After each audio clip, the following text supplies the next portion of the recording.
Hello everyone, welcome back to our new mini blog. আমার ছোট্ট মোটো ব্লগে তোমাদের আবার স্বাগত।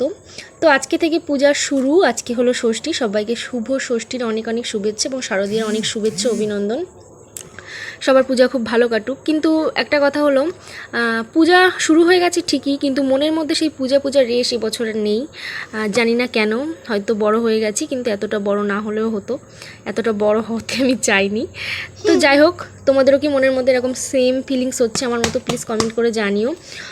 তো সকালে ঘুম থেকে ওঠার পর আমি ফ্রেশ হয়ে নিয়েছি, নিয়ে একটু স্কিন কেয়ার করে নিয়ে যা যা কাজ থাকে সেগুলো করে নিয়ে একটু ছোট্ট মতো টিফিন করে নিলাম। নিয়ে আমি বাবানকে এইচডব্লিউর কাজ করাতে বসে গেছি। ওর পূজার অনেক কাজ দিয়েছে এইচডব্লিউর।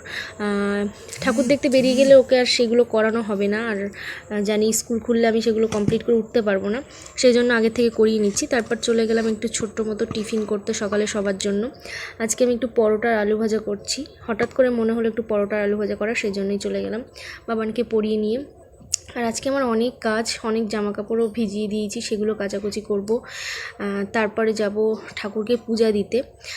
তো জামাকাপড়গুলো কাচাকুচি হয়ে গেল, এখন সেগুলো ছাদে মেলে দিয়ে আমি স্নান করে যাব ঠাকুরকে পূজা দিতে। একটা মজার বিষয় হলো, সবাই এই সময় ঠাকুর দেখছে, কত জায়গায় ঘুরে বেড়াচ্ছে, খাচ্ছে, খাওয়া দাওয়া করছে, আর আমি এই সময় বাড়িতে রান্না করছি, জামা কাপড় কাচাকুচি করছি। তো যাই হোক, সরি। তো আমার স্নান করা হয়ে গেছে, এখন ফুল তুলছি। এই গাছগুলো কয়েকদিন আগে বসিয়েছি, কি সুন্দর সুন্দর ফুল ফুটছে।